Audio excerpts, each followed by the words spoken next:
사도행전 1장 22절에서 26절 말씀을 다 같이 봉독하시겠습니다. 항상 우리와 함께 다니던 사람 중에 하나를 세워 우리와 더불어 예수께서 부활하심을 증언할 사람이 되게 하여야 하리라 하거늘 그들이 두 사람을 내세우니 하나는 바사바라고도 하고 별명은 유스도라고 하는 요셉이요 하나는 matti아라. 그들이 기도하여 이르되 무사람의 마음을 아시는 주여 이 두 사람 중에 누가 주님께 택하신 바 되어 봉사와 및 사도의 직무를 대신할 자인지를 보이시옵소서. 유다는 이 직무를 버리고 제 곳으로 갔나이다 하고 제비 뽑아 matti아를 얻으니 그가 11 사도의 수에 들어가니라. 아멘. 2005년 여의도 순복음교회 파송을 받고 첫 발을 내딘 몽골 랄라이후. 수도 울란바타르에서 차로 1시간 떨어져 있는 지역이지만 영하 40도의 눈보라 속에 교회를 오가는 것은 날마다 은혜였습니다. 번듯한 교회도 없고 아는 사람 하나 없던 지역에 오직 기도와 말씀으로 서게 하신 하나님. 그곳에서 예배드리고 말씀을 나누며 복음의 씨앗을 심어 개척 15년 만에 사랑하는 제자 나랑게렐 목사에게 교회를 이양하였습니다. 작은 방 한 칸에서 시작된 예배는 세대를 넘어 하나님 나라를 세우는 기초가 되었습니다. 아이들은 자라 청년이 되었고 제자는 또 다른 제자를 세우며 복음은 수도 울란바타르 바얀골 지역과 시골 볼강 아이막 히시군두루 지역까지 퍼져갔습니다. 날라이우 순복음교회를 이양하고 하나님께서 교회가 많은 수도 울란바타르에 또다시 개척을 말씀하셨을 때 주저하는 마음으로 기도했습니다. 그러나 하나님의 시계는 정확했습니다. 몽골어로 바얀골은 풍성한 강이라는 뜻입니다. 2024년 1월 바얀골이라는 이름의 지역에 교회를 세우시고 영적 목마름에 있는 성도들, 예배가 중단되었던 성도들, 메마르고 갈급한 사람들을 보내셔서 풍성한 강을 이루어 가고 계십니다. 하나님의 선교 시계는 멈추지 않고 오늘도 흘러갑니다. 하나님의 시각에 시계 바늘이 되어 생명의 복음이 전해지는 지금 하나님의 선교 이야기는 계속되어집니다.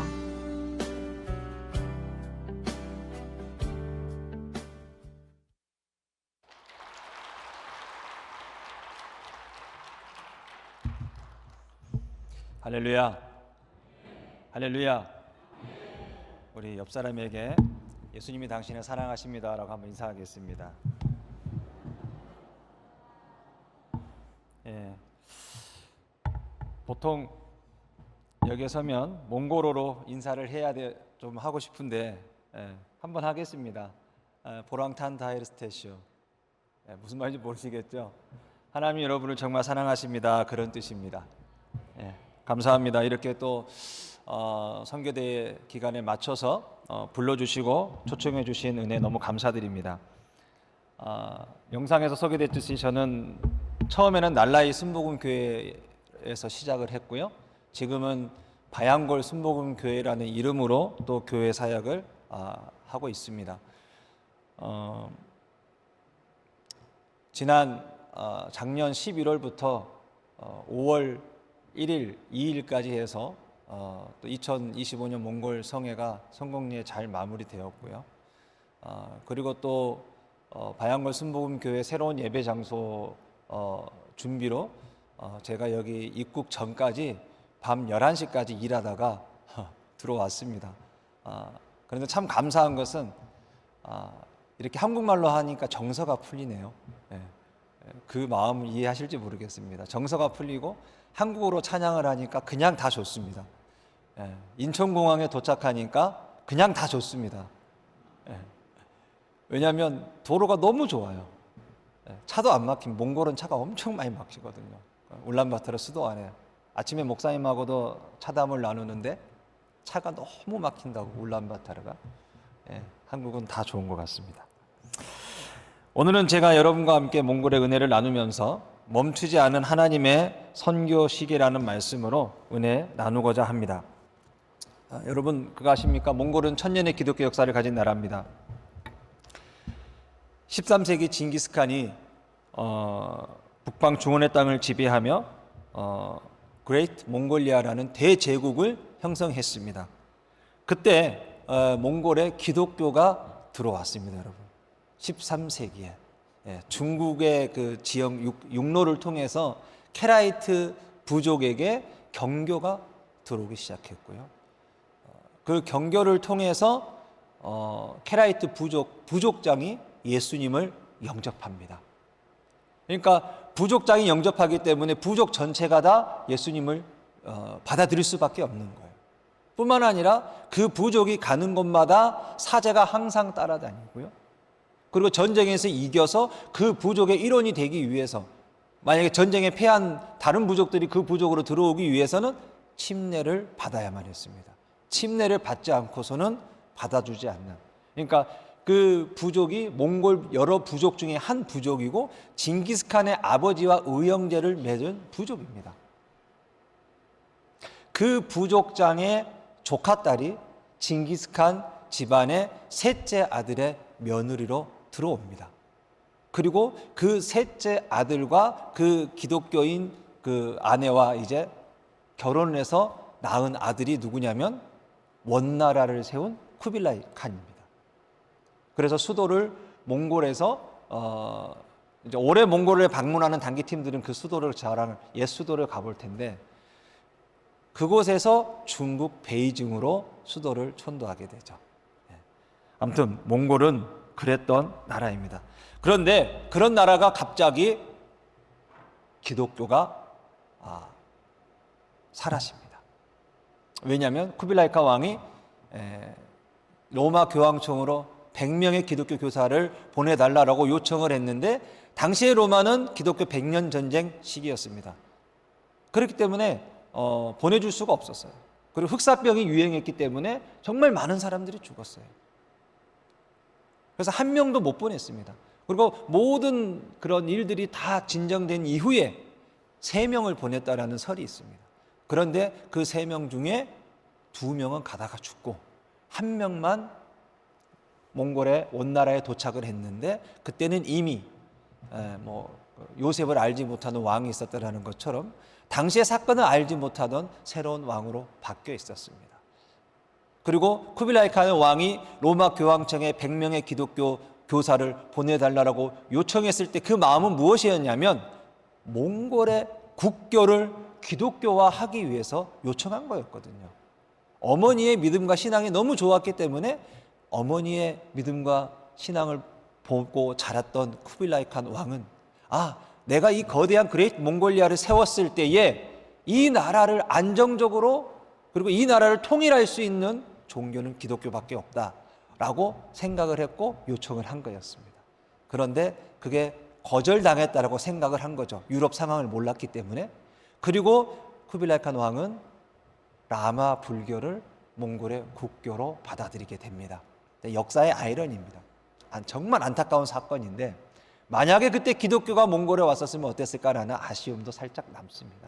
그래서 저는 항상 이 이야기를 하면서 기독교인의 책임과 기회와 반응이란 이야기도 나눕니다. 우리에게 어떤 책임이 있고 우리에게 요청이 왔을 때 우리가 어떻게 빨리빨리 반응을 해야 되는지, 거기에 대한 숙제가 몽골의 역사를 통해서 우리가 볼 수 있는 것 같습니다. 그리고 이제 몽골의 선교 시계는 멈춘 듯 했습니다. 그리고 1000년이 지났습니다. 정말 1000년이면 엄청난 시간이잖아요. 끝나버린 것 같고 하나님의 긍휼하심이 시편처럼 멈춰버린 것 같은. 그런데 90년에 구소련이 무너지고 91년에 몽골이 개방되면서 그때 선교사가 들어오기 시작합니다. 그리고 제일 먼저 반응했던 교회가 여러분 여의도 순복음교회였다는 것을 아십니까? 몽골이 제일 먼저 문이 열렸을 때, 전 세계의 구호를 요청했을 때 러시아가 다 빼갔거든요. 산업 중요 핵심 시설들, 공장의 부품들 다 빼가가지고 90년도에 철수하면서 몽골의 모든 공장이 올스톱됐습니다. 먹을 것이 없었어요. 그래서 전 세계를 향해서 구호를 요청했을 때에 고 조용기 목사님께서 제일 먼저 반응하셨어요. 그리고 제일 먼저 일으켰던 운동이 뭐냐면 사랑의 쌀 보내기 운동이었습니다. 몽골에.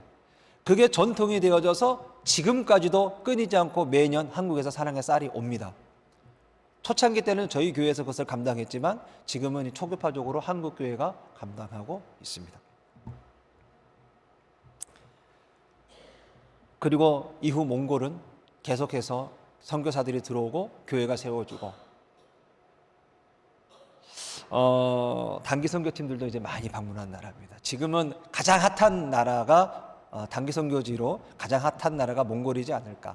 영상에서도 제 영상에 보면은 별 사진 저희 아내랑 찍은 사진 아까 보셨죠? 밤하늘의 은하수고 제가 직접 찍은 겁니다. 셀카로 핸드폰으로 찍은 사진인데 그렇게 그런 별 사진을 찍기 위해서 예수 믿는 사람, 예수 안 믿는 사람 정말 많은 사람들이 몽골을 찾아주는 것 같습니다. 한 14, 15년 전인가요? 감리교 한국의 한 작은 교회에서 몽골 선교를 떠나려고 하는 목사님의 아들이 있었습니다. 그 아들에 대한 이야기는 부흥의 여정이라는 책에도 잘 소개되어 있고 김우현 작가가 쓴 책인데요. PD인데 그 PD가 만들어낸 다큐 영상에도 그 청년에 대한 이야기가 잘 소개되어져 있습니다. 이 청년은 저하고 나이가 같고요. 키도 저와 비슷하고요. 외모도 저와 비슷하다고 합니다. 돌아간 청년의 아버지의 말을 빌려서 제가 하는 거예요. 그래서 몽골에 있을 때 그 아버지를 만나면서 같이 등산도 하고 차담도 나누면서 항상 저를 이뻐해 주셨어요. 아들 같아가지고. 이 청년이 이제 해외 단기 선교를 간다고 아버지한테 얘기를 하는데 아버지가 어디를 가느냐라고 물었더니 아버지 이번에 필리핀으로 가기로 했습니다. 그랬대요. 그랬더니 아버지께서 하는 말씀이 왜 필리핀으로 가려고 하니? 필리핀은 이제 선교사 재배치가 막 이렇게 일어나야 된다라고 말하는 지역인데 조금 더 선교사가 없고 조금 더 복음이 필요한 곳으로 가면 어떻겠니? 라고 아버지가 제안을 했어요. 그래서 그 제안을 받아들이고 아들이 다시 기도하다가 몽골이라는 나라를 선택하게 된 겁니다. 그래서 아버지도 흔쾌히 몽골 너무 좋은 것 같다. 그래서 교회에서 파송을 했어요. 여름 단기 선교 팀으로요. 그리고 몽골의 시골에 한 400km 정도 떨어진 지역의 작은 교회 지붕 공사를 그 팀들이 하게 됩니다. 부흥의 여정이라는 그 영상에도 생생하게 나오는데 영상이 지붕에서 이렇게 수리를 하는데 전기선이요 가슴 높이 정도의 그 전봇대 사이에서 전봇대와 전봇대 사이에 전기선이 이렇게 있습니다. 그런데 하다 보니까 자꾸 방해가 되잖아요. 지붕 공사를 하고 왔다 갔다 하는데 그래서 전기선을 넘어가야 되니까 숙이기 좀 그러니까 착각했던 것 같아요. 잠깐 방심했던 것 같아요. 전기선을 손으로 짚고 이렇게 넘기려고 이렇게 하다가 원래 피복이 있어서 괜찮았는데 이상하게 그날따라 피복이 아무 효과가 없었어요. 바로 감전돼서 순교하게 된 겁니다. 아들이. 아버지는 한국에서 그 소식을 듣고 부랴부랴 몽골에 왔어요. 아들은 이미 차가운 시신이 되어 있었고 영안실에서 펑펑 얼어 있었습니다. 그 안에 아버지의 마음은 어땠을까요? 필리핀으로 가려 했던 아들을 본인이 만류해서 몽골로 보냈는데 시신으로 돌아온 겁니다. 그 안에 영안실은 적막감이 가득했습니다. 그런데 그 순간 어디선가 소리가 들리기 시작합니다. 찰칵, 찰칵, 찰칵. 너무 신기한 거예요. 그래서 그 시계 소리가 나는 곳을 해서 찾아보니까 아들의 손에 시계가 있는 거예요. 시계가 있는데 그 시계의 소리가 찰칵, 찰칵, 찰칵 소리가 나는 거예요. 그때 슬픔도 잊어버리고 하나님이 새롭게 말씀하시는 말씀 같은 그 음성을 들었다라는 거예요. 그 아버지의 고백입니다. 그러면서 그 아버지가 후에 10년이 지나서 그것을 책으로 냈는데 멈추지 않는 하나님의 선교시계라는 책을 냈어요. 제가 그 간증을 오늘 하는 이유는 뭐냐면 오늘 제 말씀과 저희 말씀과 나눔과 연결이 되기 때문에. 그리고 그 아버지는요 바로 한국으로 돌아가서 담임 목사 사임을 하고 몽골 선교사로 들어와서 사역을 합니다. 오늘 본문에도 보면 하나님의 선교 시계가 멈추지 않았음을 보게 됩니다. 여러분, 12제자 중에 가룟 유다가 빠진 한 자리를 메우기 위해서 기도하고 선별합니다. 남은 한 자리를 메우려고 하는 이유는 성경에 보면 뭐라고 나오냐면 예수 그리스도의 부활의 증인이 될 자를 뽑기 위함이다라고 나와 있습니다.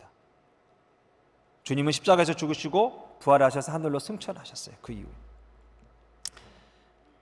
제자들에게서는 이런 생각이 들었을 겁니다. 인간적으로는 모든 것이 멈춘 듯 했고 아마 가망이, 우리말로 표현하자면 도저히 가망이 없는 듯 그런 상황일 겁니다. 그런데 오늘 본문을 보면서 하나님의 선교 시계는 멈추지 않았음을 보게 됩니다. 한 사람은 배신했고 예수님은 돌아가셔서 이제 부활해서 승천해서 올라가셨고,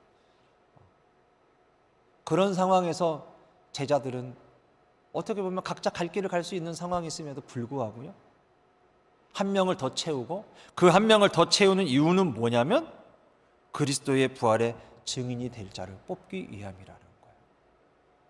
제가 여기 한국 오기 전에 몽골 성회를 마치고 사무실에 앉아서 말씀을 읽던 중에 이 본문이 눈에 들어온 거예요. 처음에는 그냥 지나가던 본문이었는데 다시 새롭게 제 마음 가운데 하나님이 불씨를 심어주는 것 같아요. 예수 그리스도의 부활의 증인이 될 자. 제가 20년 동안 되게 힘들었던 게 뭔지 아십니까? 아마 목사님들은 공통적으로 많이 느끼실 텐데, 성도들을 보면서 왜 이럴까? 조금만 더 힘을 내서 조금만 더 하면 좋겠는데 믿음의 산을 넘지 못하고 포기하면서 좌절하는 경우가 너무 많아요. 저희 성도들도 마찬가지였어요. 몽골 성도들도 늘 그랬어요. 그런데 제가 이 본문을 보면서 내가 다시 시작해야겠다라는 다짐을 했습니다. 그냥 교회에 나오는 출석하는 성도를 만들었고 제 말 잘 듣는 성도를 만들었지 정말 부활의 증인을 제가 만들지 못했다라는 거예요. 그래서 저도 회개하면서 이 본문을 선택하게 됐습니다. 그래서 첫 번째로 함께할 자를 찾으시며 하나님의 선교 시계는 멈추지 않습니다. 22절에 보니까 우리와 더불어라는 표현이 있어요. 항상 우리와 함께하던 사람 중에 우리와 더불어 예수께서 부활하심을 증언할 사람이 되게 하여야 하리라. 그 본문이 있습니다. 2005년에 저는 몽골 파송을 받았습니다. 파송 받기 전에 2004년에 2003년에 몽골을 2번을 왔습니다. 그리고 2004년 조영기 목사님 성회 때는 제가 강남에서 사역을 했었는데 성회 준비팀으로 해서 강남 청년들과 같이 와가지고 앞에서 제일 먼저 라인맨 하면서 그 성회를 직접 눈으로 보게 되었습니다. 그때 제목이 하베스트 추수 성회였어요. 몽골 나담 축제하는 경기장이 있는데 거기에 가득 찼습니다. 당시 조영기 목사님께서 오셨을 때 몽골은 복음화율 0.1%였습니다. 그런데 가시고 난 이후에 복음화율이 3%까지 올라갔습니다. 이유가 뭐냐면 목사님이 가고 난 이후에 국영 방송은 아니지만 그러나 국영 방송과 같은 우리말로 하면 독수리 TV예요. 이글 TV라는 회사가 있습니다. 그 TV에서 조 목사님 설교를 2년 동안 매일 그 성의 설교를 송출한 거예요. 몽골은 그래도 러시아가 잘해놨던 게 뭐냐면 전국으로 전기가 다 들어가 있거든요. 험지 시골에도 전기가 다 들어가 있습니다. 때문에 복음을 안 듣는 사람이 없는 거예요. 제가 갔을 때도 2005년에 가서 그리고 2008년에 개척했을 때도 조 목사님 파송 제자라고 잘 찾아온 사람이 있었어요. 우리 교회 출석하겠다고. 그 정도로 설교를 많이 들었고 또 그것 때문에 복음화율이 엄청나게 올라갔습니다. 여러분 0.1%에서 3%까지 올라간 건 쉽지 않습니다. 짧은 기간 안에. 그리고 코로나를 지나면서 많이 또 빠져나갔죠. 그런데 빠져나갔다라기보다는 저희가 이제 다시 조사를 했거든요. 몽골에서 다시 조사를 했는데 실질적으로 교회를 열심히 다니면서 출석하는 성도들을 조사해 보니까 한 1.3%, 1.5% 정도밖에 안 되더라고요. 그리고 21년이 지난, 원래는 작년에 하려고 했는데 21년 만에 이영호 목사님께서 몽골에 방문해 주셨습니다. 그리고 성회는 정말 뜨거웠고 정말 행복했고 몽골 목사들도 지금도 저희가 만나면 성의 이야기를 나눌 정도입니다. 성에 또 어떤 일이 있었냐면 첫째 날에는 기적의 소식들이 많이 없었어요. 그런데 둘째 날에 놀라운 일들이 벌어졌어요. 안수하던 목사님이 지금도 제 페이스북 메신저에 보면 저한테 연락을 준 목사님이 있는데 목사님 놀라운 일이 벌어졌다라는 거예요. 왜 그러냐고 그랬더니 그때 이용호 목사님께서 서가지고 기도를 하시는데 혼자 목사님께서 다 안수를 못 해주니까 몽골 목사님들이 이렇게 앞에 다 나오라 그래갖고 몽골 목사님들도 손 들고 같이 막 안수기도 해주고 했어요. 그런데 어떤 여자 목사님이 기도해 주려고 손을 들고 막 기도를 하는데 본인의 손가락과 본인의 무릎의 관절이 막 뜨거워지더래요, 갑자기. 그러더니 자기가 기도해 주려고 했는데 자기가 그날 성령이 임해가지고 치료가 됐다라는 거예요. 그런 분들이 한두 명이 아니에요. 어떤 목사님은 장로교 목사님이세요. 그리고 장로교 신학교 학장님이세요. 몽골 현지인 목사님입니다. 그래서 우리 성교사님 중에 한 분이 그분을 끌어다가 몽골 목사님 기도해달라고 그 현지인 그리스도인 앞에 데려가 줬어요. 그래서 이분이 기도해드리려고 손을 이렇게 딱 펼쳤는데 현지인이 쓰러지는 거예요. 벌떡 쓰러지면서 막 방언을 하고 난리가 났어요. 이분은 깜짝 놀라는 거예요. 나는 손도 안 댔는데 손만 올렸을 뿐인데 현지인이 막 쓰러지는 거예요. 우리가 총평하면서 그 얘기들을 제가 들었어요. 더 놀라운 사실은 2004년 성회 둘째 날에 조영기 목사님께서 성회하실 때도 걷지 못하고 들것에 실려온 사람이 걷고 들것을 들고 나간 그 영상이 있습니다. 그걸 제가 봤거든요. 그런데 21년이 지난 똑같은 타이밍에 성회 둘째 날에 7년 동안 일어나지 못하고 아무것도 하지 못하고 누워만 있었던 할아버지 한 분이 갑자기 막 일어나는 거예요. 근데 저는 보지를 못했어요. 옆에서 막 수근수근거리면서 저는 통역하고 있는데 수근수근거리면서 일어난다 그러는 거예요. 그래서 뭐가 일어나고 쳐다보니까 몽골 할아버지 한 분이 걷지를 못했어요. 전혀 걸을 수도 없었는데 계단을 통해서 걸어오고 떠듬 걷기 시작한 거예요. 근데 이게 기적이라는 거예요. 저는 처음에 아픈 환자가 괜히 나았다라고 해가지고 조금씩 걸어 나온 줄 알았어요. 제 믿음이 작았던 거죠. 근데 아예 그것조차도 못 하시던 분이 일어나서 걸어 나가는 거예요.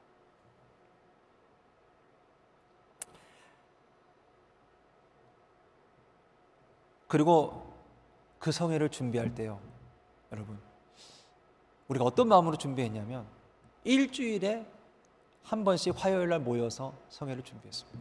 어떻게? 기도로.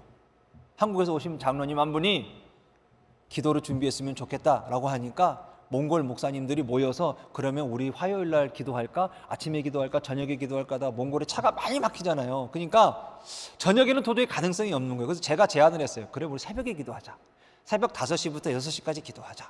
그래가지고요, 11월 말부터 4월, 그 이듬해 올해 4월 말까지요, 매주 한 번도 빠지지 않고 몽골 목사님들이 기도회를 했습니다. 그런데 처음에는 5명, 7명, 끽하면 10명 이렇게 모였었어요. 처음에 되게 힘 빠졌죠. 기도하자고 했는데 몽골 목사님이 몇 명인데 이 정도밖에 안 모여 그랬는데 나중에는 점점 가더니 30명, 40명, 50명, 마지막 때는 100여 명이 넘게 이제 평신도들도 와가지고 성회 준비 기도를 하게 된 겁니다. 어떻게 이런 일들이 가능할까? 예. 오늘 말씀처럼요, 우리와 더불어 함께해요. 그들만 기도한 게 아니에요. 한국에서도 기도했고요, 몽골 분들도 기도했고요, 준비하는 모든 팀들이 기도로 준비했습니다. 그래서 그 사모하는 마음이 있었어요. 기적이에요. 몽골에서는 그 행사를 준비하면서 그렇게 기도로 준비했던 게 처음이랍니다. 그리고 그분들이 평가하에 하면서 뭐라고 하냐면 우리가 이것을 멈추지 않고 계속 했으면 좋겠다. 몽골에 우리에게 좋은 전통을 남겨줘서 고맙다라고 저희한테 공식적으로 표현을 했습니다. 그리고 몽골의 영적인 기류를 바꿔주셔서 고맙다라고 표현을 했습니다. 어떻게 이런 일이 가능할까요? 성회가 어떻게 성공적으로 끝났을까요? 함께 했기 때문에. 한국에서 전세기로 400명이 넘게 왔습니다. 처음이래요. 당장 이용호 목사님 해외성에 다니면서 전세기로 그렇게 해가지고 했던 경우는 지금까지 처음이랍니다. 몽골 사람들이 깜짝 놀랐어요. 도대체 몽골이 뭔데 이렇게 오냐고. 네, 함께. 저희 몽골의 제 사역도 마찬가지입니다. 그동안 제가 21년 동안 4개 교회밖에 개척하지 못했지만 그러나 다양한 사역들을 해본 것 같습니다. 유치원 사역도 했고요, 방과후 학교 운영도 했고요, 청소년 문화공간 카페 사역도 했고, 공중 샤워장 건립도 했고. 근데 그거는 교회 자립 프로젝트입니다. 중증 내성마비 아이 살리는 프로젝트도 했고, 현지인 에르튼 바타르 목사님 간 이식 수술 작년에 해가지고 성공적으로 잘 돼서 지금 아주 건강을 회복해서 한국에서 수술했거든요. 여기 명지병원에서요. 그래서 지금은 열심히 사역 잘하고 있습니다. 명지병원 수술 담당하던 의사 선생님이 그런 얘기합니다. 본인이 수술할 케이스 중에 가장 어려운 간 이식 수술 케이스였는데 가장 회복력이 빠르고 가장 잘 회복된 환자 중에 한 사람이라고 얘기를 합니다. 네, 하나님의 은혜예요. 이 모든 일들이 우리와 더불어 함께 마음을 모아주고 기도해 주시고 후원해 주셨기 때문에 가능한 거예요. 저 혼자는 할 수 없던 일들입니다. 그래서 우리 그런 표현 쓰잖아요. 보내는 선교사 누굽니까? 여러분들이에요. 나가는 선교사 저예요. 선교는 보내고 나가는 자가 함께 하는 게 선교인 것입니다.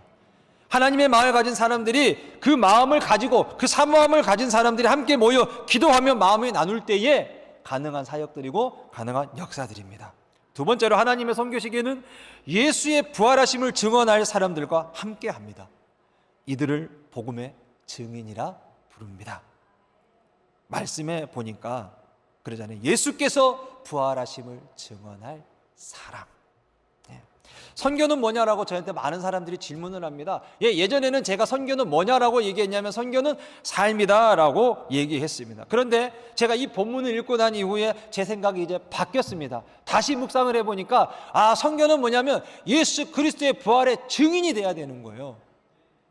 물론 잘 살아야 되는 건 맞습니다. 아프지 않고 행복하게 우울증 걸리지 않고 질병에 걸리지 않고 다치지 않고 잘 살아야 되는 건 맞는데 그것이 기본이 되면 안 된다라는 거예요.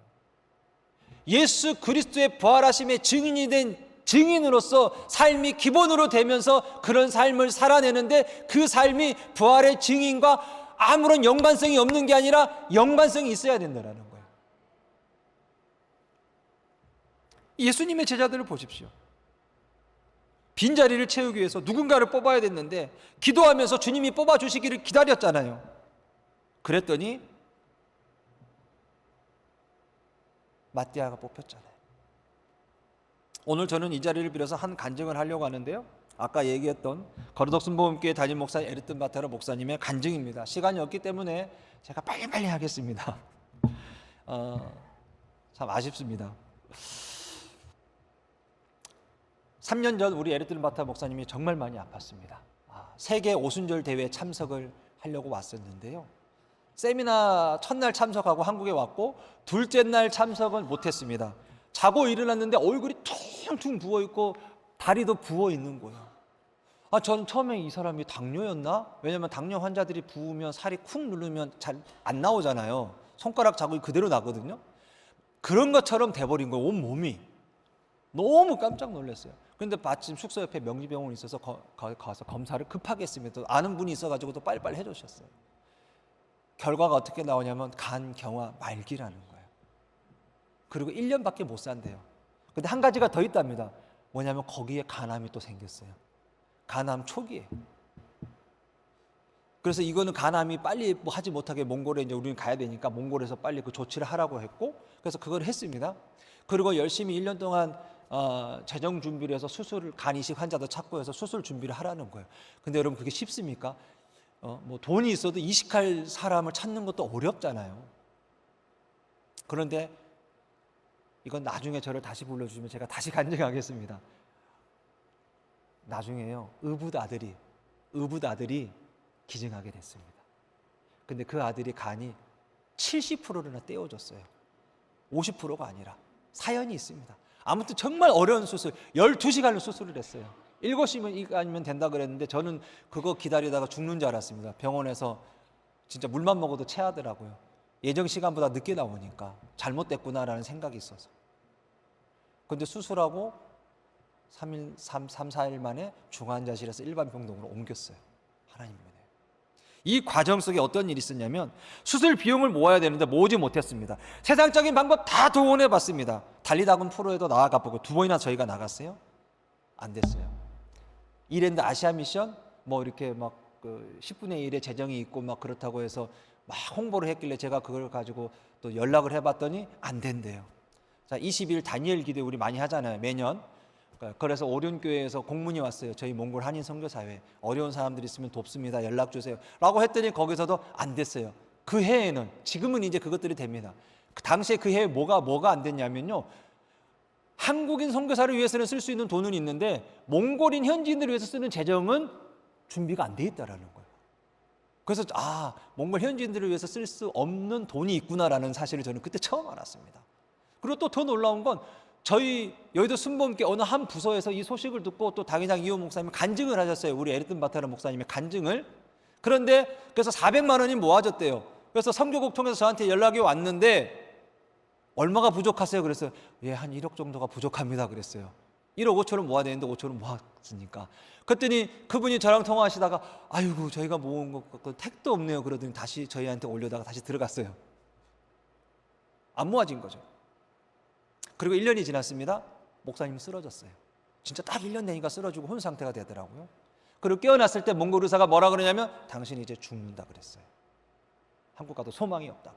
그런데 우리 목사님은요, 아니라고. 우리 목사님 나 수술시켜준다 그랬다고.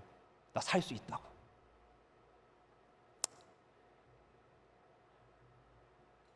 그러다가 하나님이 기적적으로 아이디어를 주셨어요. 400만 원이 화근이 돼서 너 돈이 너무 큰가 보다 생각을 하고 400씩 나누어서 하면 되겠지 하면서 이용호 목사님 허락을 받아서 재단의 통장을 빌려가지고 그 통장으로 이제 모이게끔 해서 기적같이 하나님이 모아주셨는데, 그때 하나님이 어떻게 모아주셨냐면요, 너무 돈이 안 모이니까 제가 기도한 거예요. 하나님 앞에 원망하면서 기도했어요. 하나님 앞에 삐졌어요. 제가 기도도 안 나와요. 삐졌어요. 우리 목사님 안 살려준다고. 그래서 분당에 어느 교회 가서 새벽 예배 인도하다가 여러분 같이 회중석에 앉아서 울면서 기도하는데 제 귓가에 무슨 소리가 들리냐면, 조금 느린 듯해도 기다려 주겠니? 조금 더딘 듯해도 믿어줄 수 있니? 내가 가는 그 길 절대 헛되지 않으니까 나와 함께 가자라고, 저는 그 찬양인지 몰랐어요. 그게 제 귓가에 들리는 거예요. 근데 나중에 눈 뜨고 정신 차려 보니까 찬양인 거예요. 하나님 응답하시구나라고 하면서 기쁨으로 하나님 기다리겠습니다라고 했더니 그때부터 하나님이 일하시기 시작하시는 거였어요. 예, 내 생각과 내 마음과는 다를 수 있습니다. 그런데 여러분, 내 뜻대로 안 된 게 하나님의 뜻인 거예요. 하나님이 더 멋지게 하시는 거예요. 그럼 왜 내 뜻대로 안 되는지 아십니까? 내 뜻은 아니니까. 내 뜻대로 하면 더 문제가 생길 수 있으니까 하나님이 안 되게 하시는 거예요. 그리고 하나님 뜻대로, 하나님 방법대로 인도하시기 위해서 기다려달라는 거예요. 그 타이밍을 보는 거예요. 하나님의 시간이 있는 거예요. 그리고 하나님의 시간은 멈추지 않고 흘러간다는 것입니다. 바로 3번으로 넘어가겠습니다. 사명자의 삶은요, 하나님의 선교시기와 함께하는 은혜의 복음을 사는 자들입니다. 아멘. 사명자의 삶, 하나님의 선교시기와 무관하지 않아요. 봉사와 사도의 직무를 대신할 자라고 사도행전 1장 25절에 나와 있습니다. 예, 제가 우리 이 사명자로 산다라는 거, 목회자만 있는 게 아니에요. 선교사만 있는 게 아니에요. 여러분 모두가 다 그래야 돼요. 제가 우리 목사님 한 분 간증만 하고 2분 만에 마치겠습니다. 죄송합니다. 저희 나랑계를 목사님이 있어요. 날라의 순복음교회 담임 목사고 이양한 목사님인데요, 이분은 이것을 철저하게 지키기 위해서 가족과도 등지고 살았고요, 친구와도 등지고 살았어요. 형님이 돌아가셨는데 그 형님이 돌아가시기 임종 직전에 우리 목사님이 전도했어요. 그래서 구원의 확신까지 받아냈어요. 암이 온몸에 퍼져서 정말 고통 가운데 있는데 저희가 신방 가면은요, 웃는 모습을 잃지 않는 거예요. 너무 안타까운 거예요. 저는 인간적인 마음에 막 눈물이 나와요. 그런데 이분이 목사님 저 괜찮아요. 저 괜찮아요. 저 좋은 데 갈 거잖아요. 그러면서 웃으면서, 그리고 돌아가셨어요. 예수님 믿고 돌아가셨고 기독교 장례를 해달라고 했으니까 기독교 장례를 할 줄 알았더니 가족들이 모여서 회의를 했는데 승려를 불러서 이렇게 라마 불교를 그 승려를 불러서 장례를 하니까 우리 나라 목사님이 화가 나가지고 장례식장도 안 갔고요, 집에도 안 갔고요, 묘가 어딘지도 몰라요. 가족하고 등지고 3년 동안 살았어요. 한 번은 친구들이 몽골은 자녀들이 나면 머리를 자르는 풍습이 있습니다. 2년부터 2살부터 5살 사이에. 이거는 샤머니즘 풍습이에요. 그러니까 좋지 않은 거기 때문에 안 한다고 하는 거예요. 그것 때문에 친구하고도 등을 뒤치고 살다가 제가 중간에 중지한 적이 있습니다. 여러분, 왜 그렇게 하겠습니까? 왜? 사명자니까요. 예수 그리스도의 사명자니까. 지금 저 목사님이에요. 저 얼마나 목회를 잘하는지 몰라요. 성경에 보면은요, 여러분, 우리의 삶은요, 복음의 증인의 삶을 살아야 되는데 그냥 사는 게 아니에요. 세상적인 모든 걸 내려놓고 진리가 아닌 것에 대해서는 삶의 모습을 통해서 대항하면서 살아야 되는 거예요. 그것이 사명자입니다, 여러분. 믿으십니까? 여러분, 그렇게 살기를 주님의 이름으로 축원합니다. 계시록에 보면 3장 7절에 거룩하고 진실하사 다윗의 열쇠가 지시느니 곧 열면 닫을 사람이 없고 닫으면 열 사람이 없는 그가 이르시되 라고 되어 있습니다. 여러분, 이 말씀 잊지 마십시오. 열면 닫을 사람이 없고 닫으면 열 사람이 없다. 제가 추방의 위기에 있을 때, 비자 문제가 걸렸을 때 하나님이 제게 주신 말씀이었어요. 내가 너의 문을 닫지 않았는데 누가 너에게 추방의 도장을 찍었냐고. 걱정하지 말라고. 그래서 지금까지 잘 버티고 있는 것입니다. 할렐루야. 이제 말씀을 마치겠습니다. 하나님의 선교 시계를 멈추지 않았어요. 다윗의 열쇠 가지신 이가 그 문을, 그 초침을 지키고 계십니다. 때문에 어떤 환경과 어려움과 두려움 속에서도 절망하지 말고 하나님이 나와 함께 하심을 믿으시기를 주님의 이름으로 축원드립니다. 이 시간에 우리 약간 기도하기를 원합니다. 기도하기 전에 찬양을 한번 했으면 좋겠는데, 아까 하나님이 제게 주셨던 그 말씀입니다. 우리 후렴만 제가 같이 여러분하고 부르면서 기도하기 원합니다.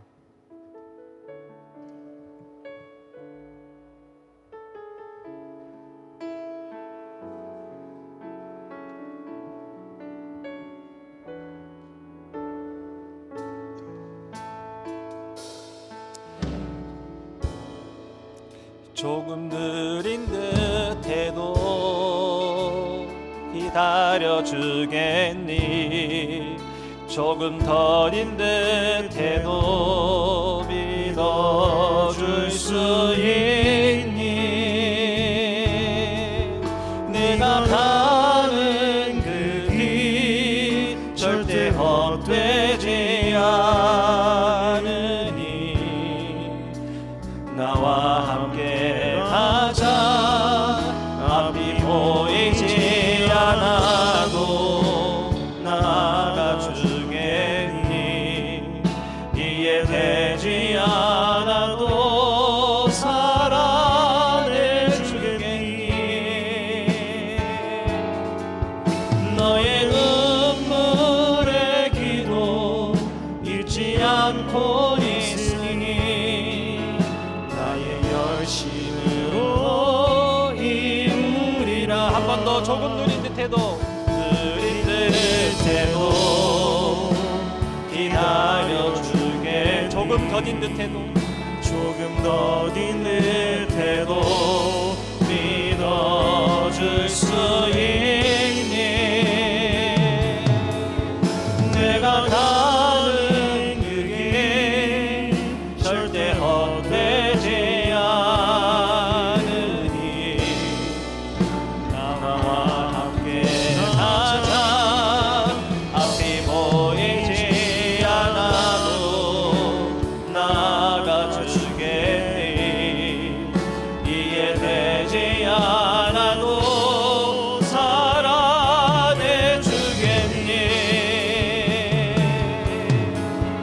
너의 눈물의 기도 잊지 않고 있으니 나의 열심으로 이루리라. 우리 시간 다 같이 한번 기도할 때에 오늘 말씀을 기억하면서 정말 내 마음과 내 뜻대로 되지 않은 모든 상황들을 하나님 앞에 올려드리면서 기도했으면 좋겠습니다. 하나님은 우리와 함께 하고 계시는 거예요. 조금 느릴 뿐입니다. 조금만 더딜 뿐이에요. 우리에게 필요한 건 확신과 믿음만 있으면 되는 거예요. 오늘 이 시간에 우리가 기도할 때 우리의 삶의 문이 열릴 줄로 믿습니다. 다 같이 주여 삼창을 기도하겠습니다.